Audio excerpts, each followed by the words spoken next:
Okay, so today on the podcast, we have Joyce Fields, and Joyce is going to tell me and everyone listening a little bit about herself, and then we'll get into some really interesting conversations about some of the books that she's written.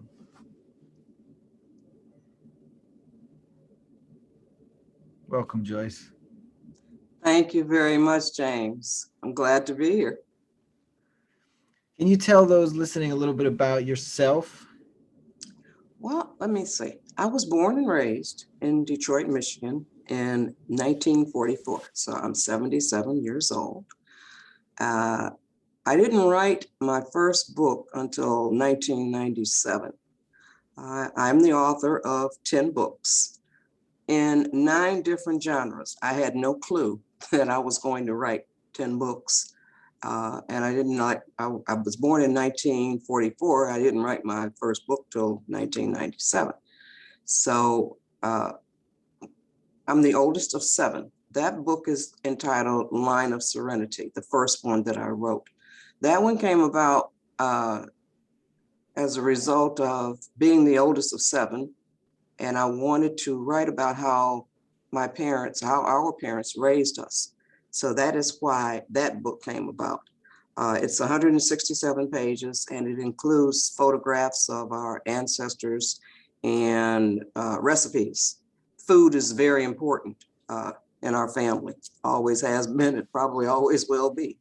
And so I have recipes in there. And I wanted to tell the generations to come how our parents raised us, because we adore each other to this day. Our oldest brother died in 2013. He had lung cancer, but we still communicate on almost a weekly basis. And so that's why I wrote the first book. And then I didn't write another book until 2003. That one was called Mother's Dozen. And then it's called Mother's Dozen, an easy recipe for raising great kids. It's a subtitle, an easy recipe for raising great kids. And that one tells you how to raise kids. I'll talk about that one shortly. That's one of the ones that I wanted to tell your audience about.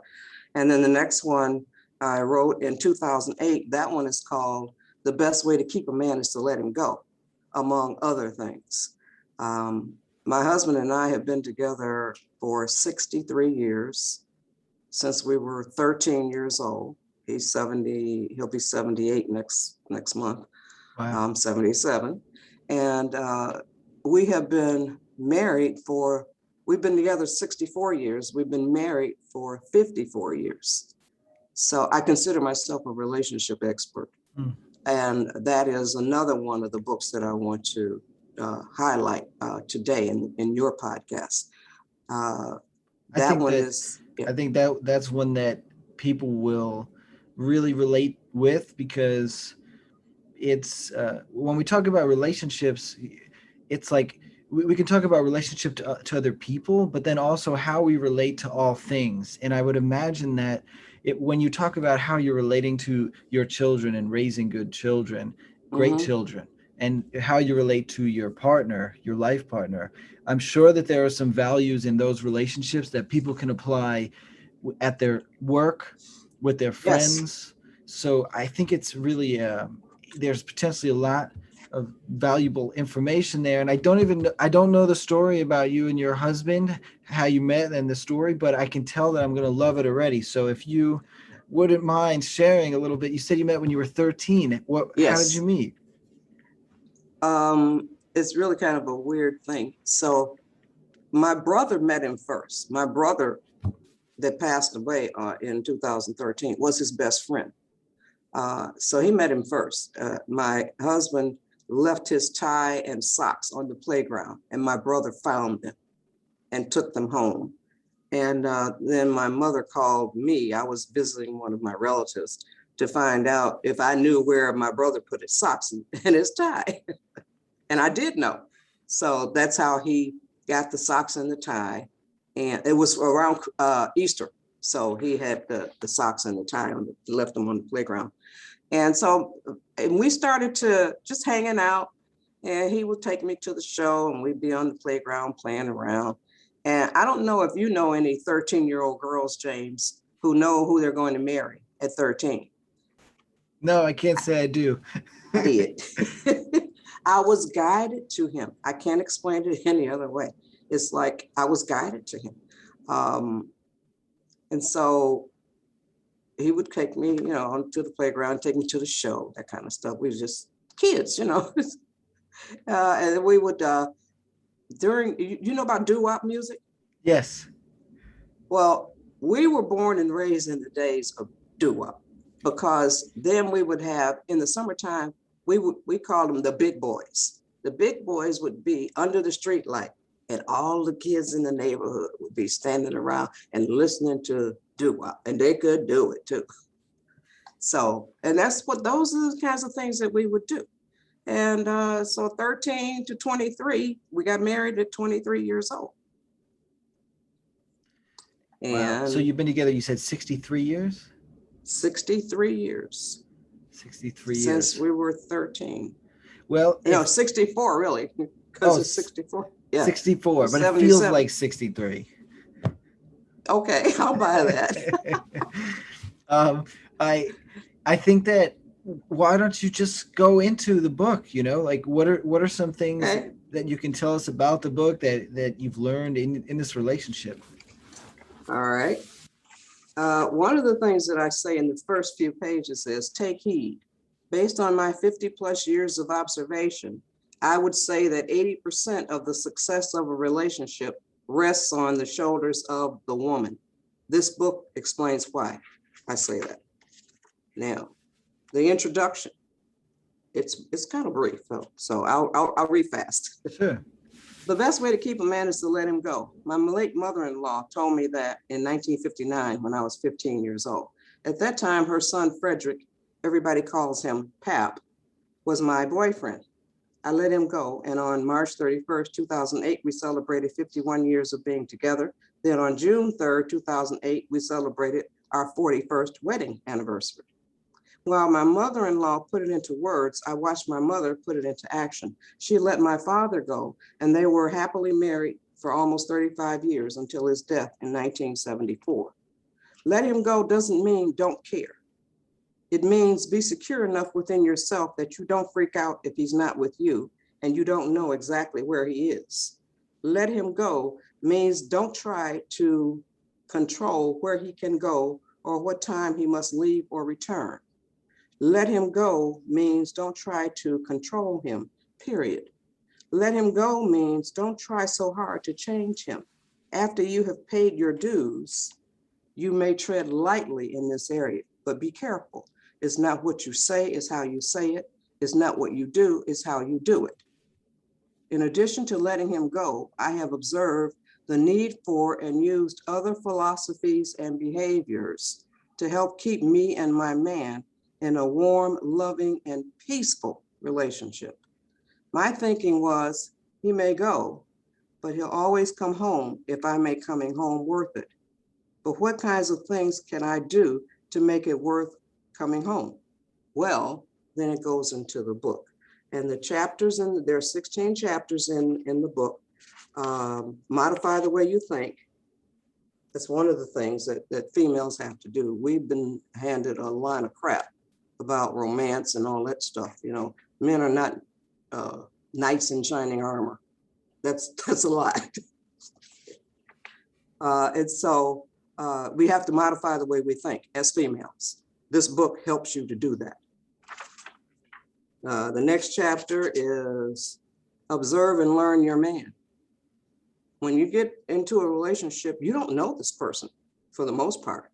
Now, sometimes you've grown up together like we did, but for the most part, you don't know them. You have to observe and learn your man. Next chapter, be willing and ready to pay your dues. God put the onus on men that they must be willing to die for their women. So I figured that if I were a man, I would not be willing to die for a woman who could not show me that she was definitely in my corner. So this book shows you how to show them that you're worth dying for and you're in their corner. Next chapter, fantasy versus reality. I touched on that lightly. earlier in the conversation, where women have been, or females have been handed a lot of crap, so we really get soaked up in all this fantasy stuff. So we need to rid ourselves of a lot of that. So this book helps you with that as well. The next chapter is learn how to fight. A lot of couples don't even know how to fight. They argue, they get violent, they get abusive, they get ugly. So this book tells you how to fight. Joyce, is it Yes. okay if we talk a little more about that one in particular? Oh, sure. Yes. When you say it teaches you how to fight, what do you mean? Okay, that's what I'm saying. There are arguments, and then there are heated discussions or debates. In an argument, usually someone is trying to win.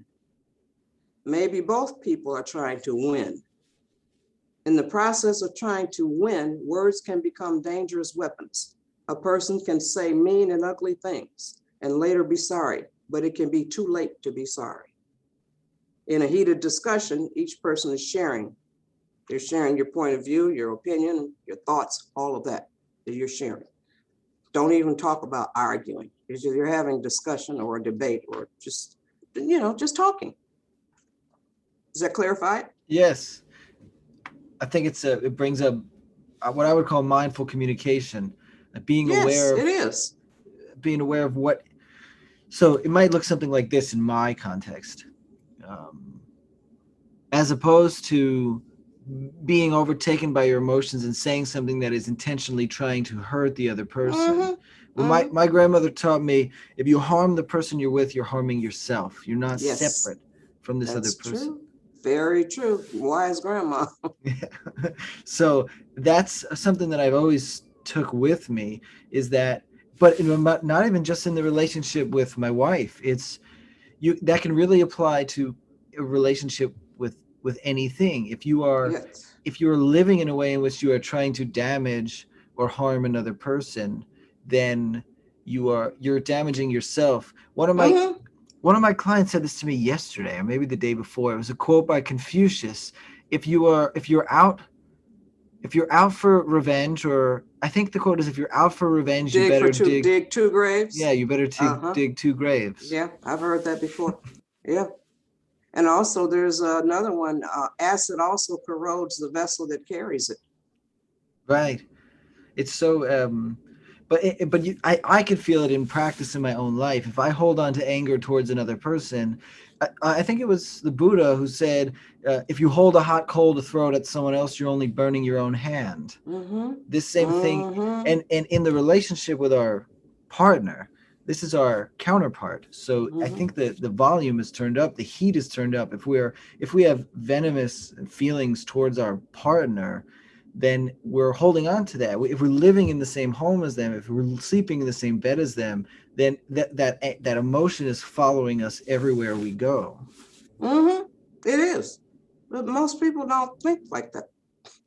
That's why I had to write the book. Okay. Now, the next chapter is remember that you have faults too. Um, I have never heard. I did hear one woman day before yesterday say, my man has to put up with my faults too. First time in my whole life that I ever heard a female say that. You'd think that women don't have faults. So here's when women get together, if the discussion turns to male-female relationships and men's behavior and faults, and it almost always does, I have never heard a woman make any statement relative to the fact that her man has to put up with her faults.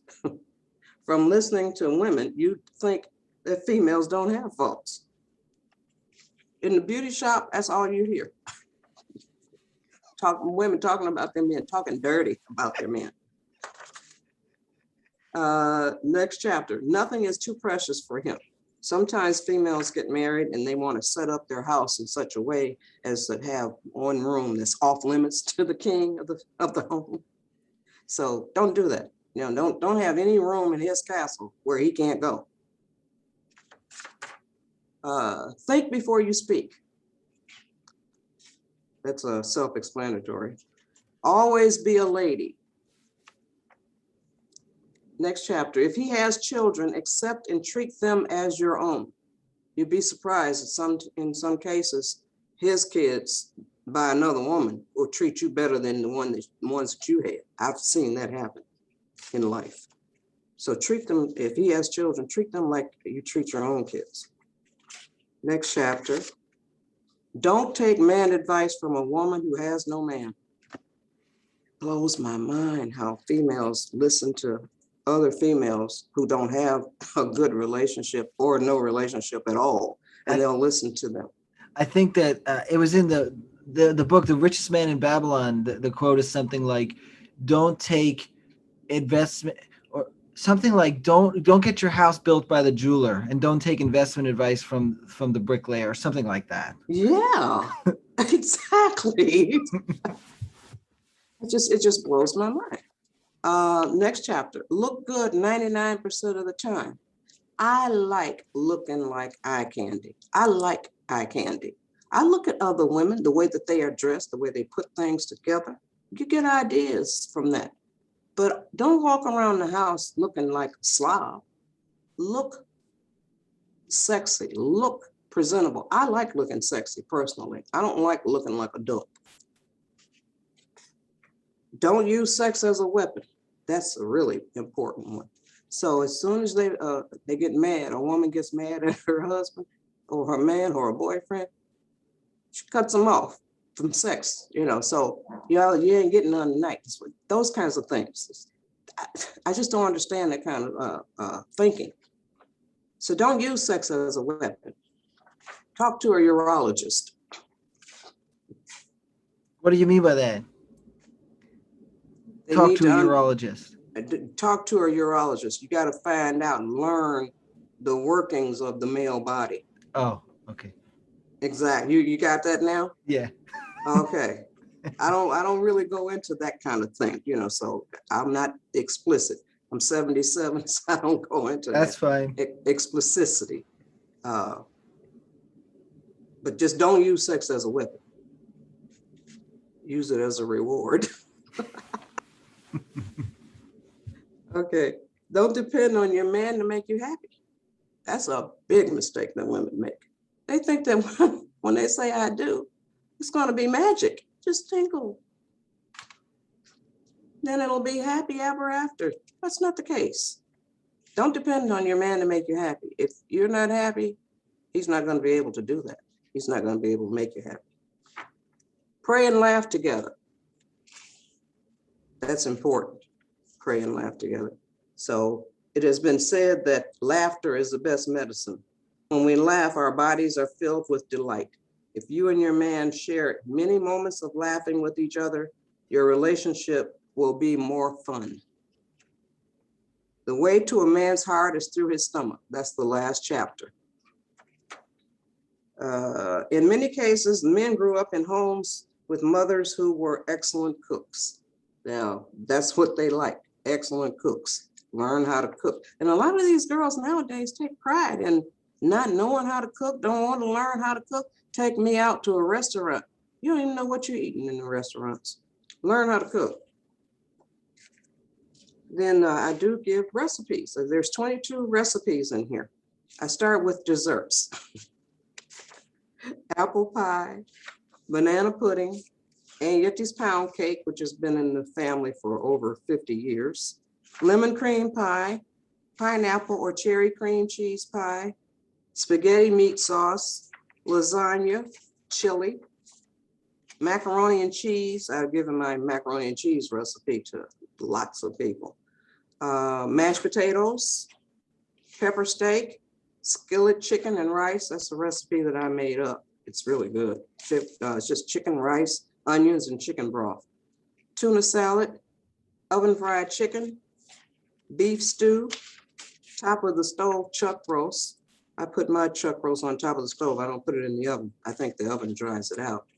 Meatloaf, chicken and dressing, dry beans or peas with smoked turkey, greens or cabbage with smoked turkey, And the last recipe is sauteed cabbage. 64 pages, which includes 22 pages of recipes, telling you to showing the ladies how to show a man that they are worth dying for. Got any questions? Yeah, I have a bunch of questions. I Okay. wonder how. Um, well, you said uh, a woman must be open to admitting her flaws. What do you see as your flaws in the relationship? Well, you know, it's really hard for anybody to see their own flaws. You have to ask others to tell you what they see as your flaws. Now, what I see as one of mine is I'm very stubborn. Once I make up my mind, it's very hard to change my mind. But you can do that by talking and all of that. But once, you know, just about anybody is like that. Once they make up their mind, it's very hard to change it.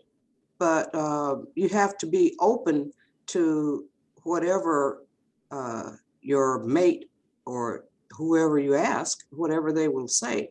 You have to be open to that. They have to identify your faults for the most part, I guess it unless you goes really back are to aware. like, I guess it goes back to the learning how to fight. If somebody is communicating to you what they are having a problem with, is being open to that feedback. Yes, You know what I yes. use in my life is if my wife is telling me something about me, I will listen. But when I start hearing that feedback in multiple places, let's say I'm stressed in my life, there's a lot going on. Mm, And when I get mm-hmm, stressed, my behavior starts to change. My temper is shorter. I start to react more. If my wife would tell me, or really just any single person tells me, mm-hmm, you've been stressed, you've been reactive, I don't believe it as much than if I hear it from multiple sources. I think the mm-hmm. sample size can be too small to just hear it from one person, although I Yeah. do value my wife's opinion more than just somebody that I'm not married to. But Mm-hmm. um, when I get feedback from the environment in that way, I think it's kind of like what you're saying. You have to hear your flaws from other people because we're blind to them. Yes. We have blind spots to our own Yes. flaws. We do. And not only that, but I'll often ask my siblings, even my son, I'll ask, do I do anything that really upsets you or it bothers you? And I ask. And then if a person says that to me, says something that I do or say causes them stress or whatever, then I examine myself. I examine, what they're saying. So there's no harm in examining yourself. It's I how you think improve. I think it's like this age old wisdom that um, you can't have a relationship with another person, or I would extend that out to you can't have a healthy relationship to anything if you don't first have a healthy relationship to yourself. Amen. Starts with you. That's right. Well, so And then what that does that look like in practice? How do you, Joyce, build your relationship with yourself for the sake of your relationship with your husband, your kids, etc.? um, to answer that one, I would suggest you get the book Line of Serenity. It really tells you how my parents raised all seven of us. It goes back to the way that you are raised. That is why I wrote Mother's Dozen, an easy recipe for raising great kids. It goes to the way you were raised. Some of us, all of us, are damaged to some extent or another on a scale of 1 to 10. Some are damaged at a level of 1 or 2 or 3. Some are damaged on a level of 9 or 10. Some of them would say it's on a 12. They're off the scale. Okay. So all of us are damaged to some extent because of the way that we were raised. You can only teach what you know. And so a lot of parents don't know. And that is why I wrote uh, Mother's Dozen. And if you want children to be here, let me, the foreword is written by a minister. Mother's Dozen is a handbook of excellence in raising children. It systematizes the rules passed from generation to generation regarding preparing children for the world to come. It involves tough love. It encompasses touchy-feely. It establishes fences that keep the wolf out and the sheep safe. It is common sense, the most uncommon thing in the world, particularly in this present age of negative imaging and self-raised rugrats. The quest is not for something new, but for something substantial. It is here. Every line brings an aha experience. The head nods yes, the will prods action. Well done, well done. Reverend Cecil L. Chip Murray, First AME Church, Los Angeles, retired. Now he says that this book systematizes the rules passed from generation to generation. I didn't realize that that's what I was doing, but I thought that's what I was hoping that it would be systematizing what would happen. Now, I was born in a time, 1944, when raising children seemed to be the most important responsibility females had. Their homes were run with rules, order, and organization. They had strong, sound philosophies that taught children to love, honor, and respect themselves, thereby teaching children to love, honor, and respect others. They were on a mission to teach their children to stand proudly on their own 2 feet. Virtually all of them were excellent teachers. I watched, I listened, and I learned. And so that's, now this book, it's 48 pages. Start from infancy. These are the ingredients. Now, your child will be mannerable. They'll have a love for learning. They will be responsible. They will admire or respect rules, order, and organization. They will be independent. They will have spirituality, a higher power, belief in a higher power. They will be affectionate. They will have discipline and self-control. Feed the interests of the child. They will be obedient, and they will be patient. All of these things, this book will guide you into raising children that have these qualities. As mothers does, and do you have 12 kids? No, it's 12 ingredients. Oh, okay. I'm glad you said that. And those are the 12 ingredients that I just read. Okay. How many kids do you have? I have two sons, 8 grandchildren, and 4 great-grandchildren. Wow. So, Yes. What about currently in this today, right now, as you and I speak? What would be your answer to that when you say my parents raised me to have a relationship with myself? This was in response to my question, how do you, Joyce, build your relationship with yourself? You said, well, my parents taught me, and you started to read the book, but what do you feel in your heart are the things that you have done? Oh, so you're saying that you learned from your parents, but how do you continue that in your adulthood? How do you continue building that relationship with yourself? My whole thing is the golden rule, James. Do unto others as you would have them do unto you. That is the way I live my life. I do not treat people any way that I would not want them to treat me. That's the basis of the whole foundation of my life.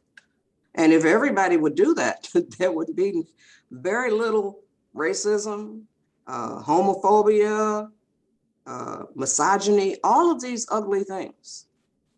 The golden rule. What do you think makes it so, like what you're talking about is being kind to other people? Yes. What do you think makes it so hard for people to just be kind? What is the hang up there? It seems so simple. Well, a lot of it has to do with TV and the movies, the images that we see. Now, when I was coming up, we didn't see so much violence. We never saw anybody get killed. They got shot. We were raised on Westerns. Talk about shoot 'em ups. People shooting all over the place, but nobody ever got killed. Sometimes they did get killed, bad guys, but for the most part, they didn't get killed. And we never saw brutality. We never saw raunchy sex. We never saw those kinds of ugly things. It's the images that we are seeing. Now we're complaining as a society about these teenagers who are violent, brutal, so much sex involved in all that. Look at the screens, look at the images that they're seeing. We're actually teaching it to them. And then we talk, that's just crazy. We're teaching it. But like, what would you say about somebody who's exposed? Let's say your children. You said they're patient, obedient, all of these wonderful things. Mm-hmm. Are they not? Were they not exposed to the same media?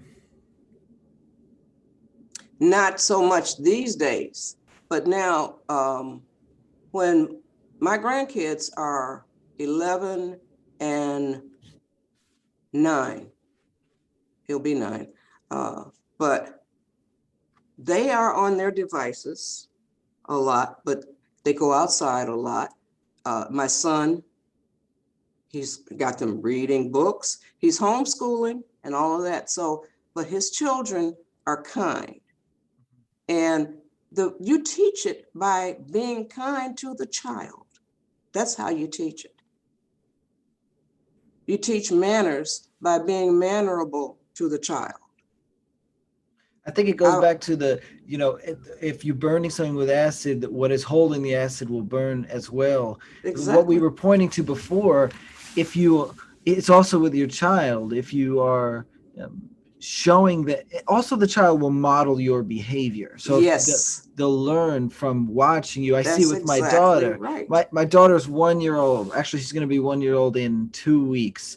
And if I wave to her, she waves to me. If I say dada, she says dada. So that's a very that's a early on an image of her just Mm-hmm. modeling what she Mm-hmm. sees. Exactly. So Exactly. if you're born to a kind parent, then you will learn to be kind. So how what was my question? My question was what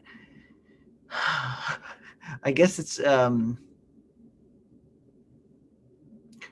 what about what is it that makes a parent not be kind to their own child?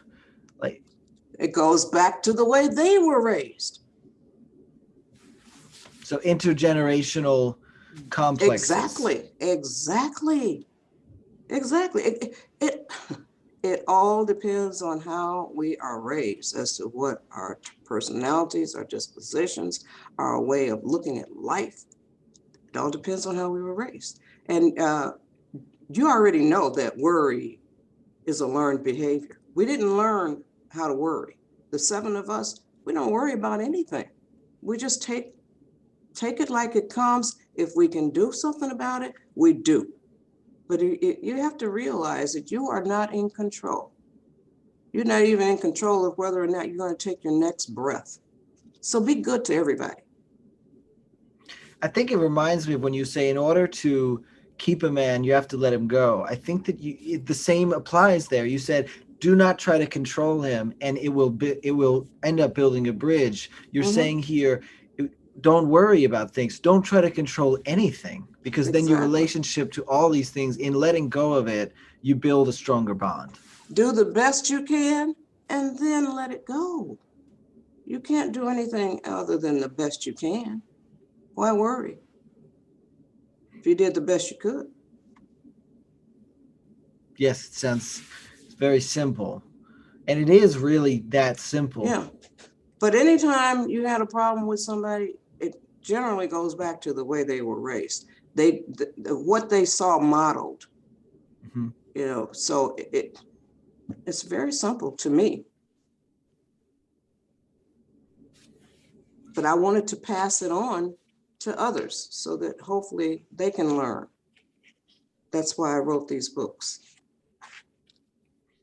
It's You got kind any of like, questions, James? yeah, well, I'm more of just a comment. Like it's Uh-huh. like the messages that there's sort of a lineage of your books. They build on each other. The one being when you said 7, when you're writing the book about how you were a child, uh, you had 6 siblings, and what Mm-hmm. you learned in there, and then Mm-hmm. you take what you learned in there and you apply it to your marriage, and then you take what you have built in your marriage from those values that you learned from your parents, and you transfer them to your children who've transferred to their children. So your body of work is actually a document of all these things culminated. Wow. My husband just said those almost the same words to me a couple of days ago.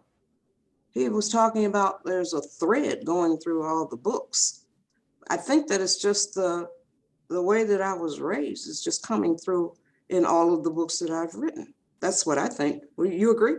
Well, it sounds like what really the scope of all of the books is living with values, and applying those values with your children, applying those values with your partner, applying those values with yourself. It's really about, when it comes down to it. I mean, that's why I think it makes sense on the podcast, because it's living with awareness and mindfulness Mm-hmm. Mm-hmm. of your living with values. And it's but you see, well, like I've been talking a lot lately about, if we learn to relate with ourselves. I've been saying a lot to my clients and anybody listening on the podcast that all roads point back to the relationship with the self. It's Yes. something you hear all the time, but Yes. it's continuing to unveil itself as I learn more and more about relating to friends, family, work, children, wife. It's all roads point back to, are you kind to yourself? Are you able to be kind? Are you able to apply that same kindness to Yes. yourself? Yes. And I'm my own best friend. That's where it starts. You have to be your own best friend. But unfortunately, people are raised in homes where they don't see that modeled. They don't receive compliments. All they receive is criticism. And it takes a toll on a person as they grow up and go through their lives. So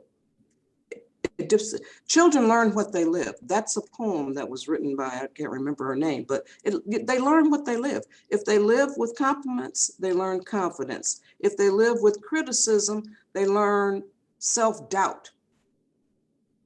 Yeah, all those kinds of things. We have to be mindful of the way that we raise our children. And it's for the sake of the way that they're going to relate to their friends at school. If the Mm-hmm. child knows to be kind to themselves and another person, then that child, maybe another child on the playground who's not getting kindness at home, can receive Exactly. kindness from Exactly. your grandkid. Yes. So it's another way of spreading this. Like when you say, I wanted to teach other people with these books. It's a way for you to spread the message beyond just your children and your grandchildren. It's a way for you to spread the values of your family, which have served you tremendously, to large groups of people. That's what my goal is. You really got it, James. That's what my goal is. Now, I want to tell you about the other books so we're talking about the books. So um, I'm Oh, let telling me. you You about, know what? As you're saying it, I'm mm, gonna pull them up on my screen so people, if they wanna buy your books, read your books, I'll show them where they can find it. But let me just share my okay, screen on the. okay, good Probably got deal, really loud there good for a deal. second. Okay, sharing screen. So if you're watching on YouTube, you can see, Joyce, if you want to say, actually, I Okay, got it right here, goodshortbooks.com. that's correct. And then when you go to the website, you click on the top there, books, and then you will see this. Which one do you want me to Uh-huh. start with, Joyce? Okay, go all the way up to the top and we'll go. Okay, that's Line of Serenity. That's a memoir. It goes from 1944 to 1977. It's all about the way we were raised. It's 167 pages.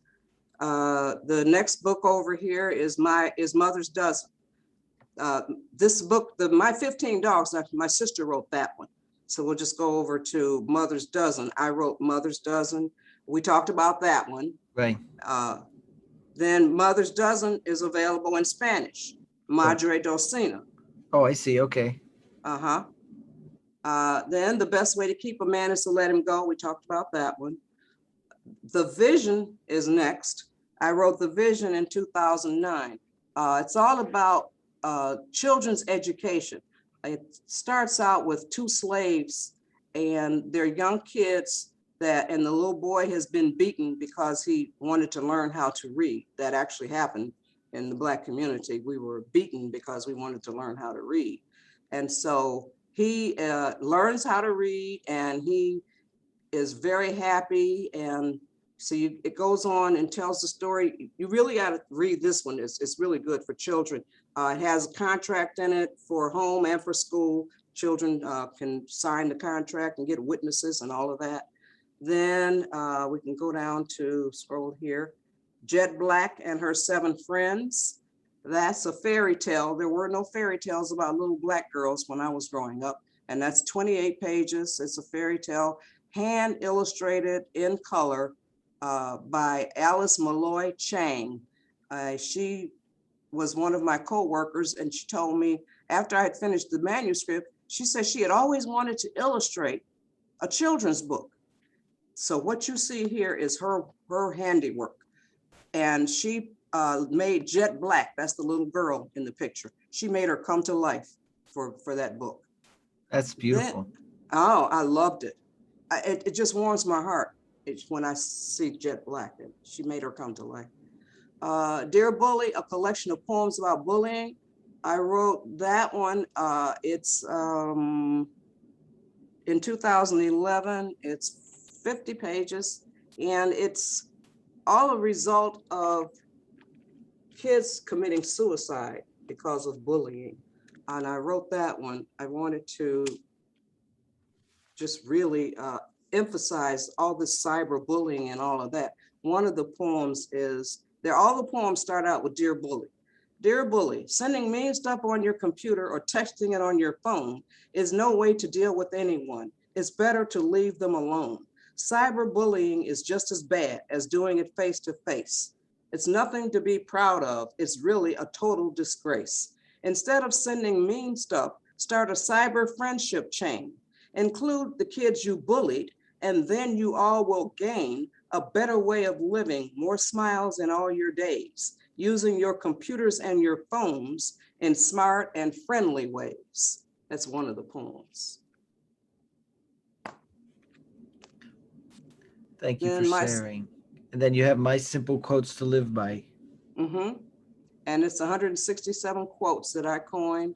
One of the quotes in this book was chosen out of over 5,000 entries for a 2013 calendar. And that quote states, "It's better to die chasing a dream never caught than to die never having chased the dream."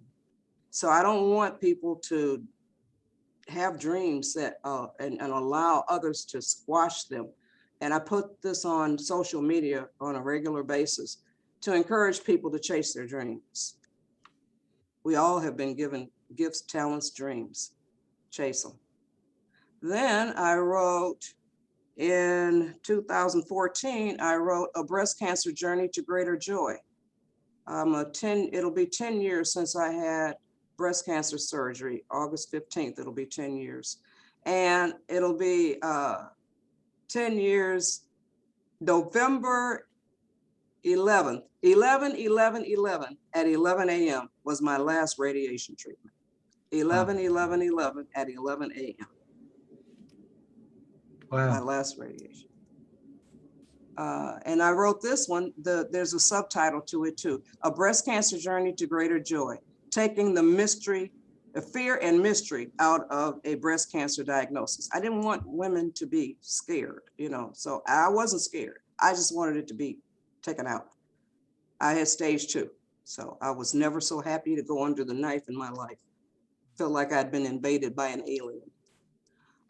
And then the last book that I wrote is entitled The Limitless Golden Rule. We talked about that one. 21 ways to use the golden rule in your life. And I outlined 21 ways to use the golden rule. But back to the images that we're seeing. Images are bad for children. What they are seeing is horrible for them.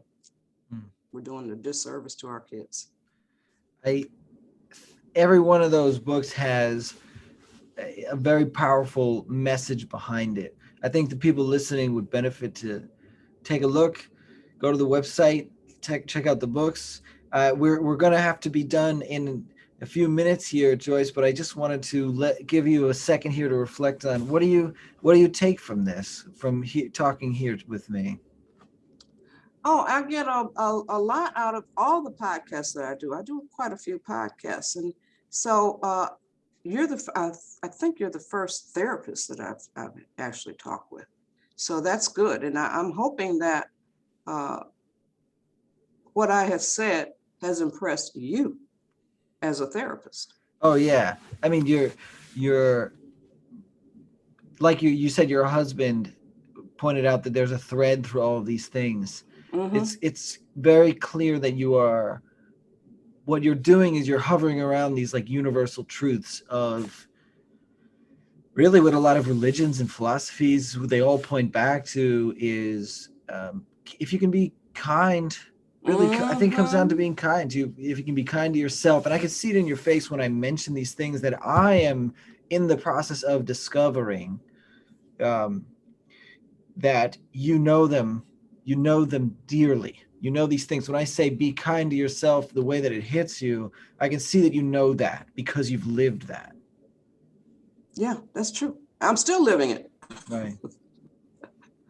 I will be living it forever till the day I close my eyes for the last time. So, uh, I'm just very thankful for my whole extended family is like this, James.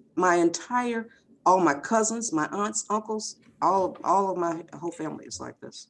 When people Okay. meet my family, they just are amazed. Well, if you the next, I'm nowhere near Michigan, but the next family reunion, if you make some of that chicken and rice Yeah. with the Well, the recipe's in the book. Get the book and get to cooking. Get in the kitchen and potting and get them pans to banging. Well, Joyce, it was very, very nice to meet you, and I hope that people will take these important messages and read more into your books. I know that I'm going to take a look at the website later today, but I appreciate your time, Oh, thank and you. it's been a pleasure talking with you. Goodshortbooks.com. Goodshortbooks.com. I'm going to stop the recording, and then we'll say goodbye. Okay.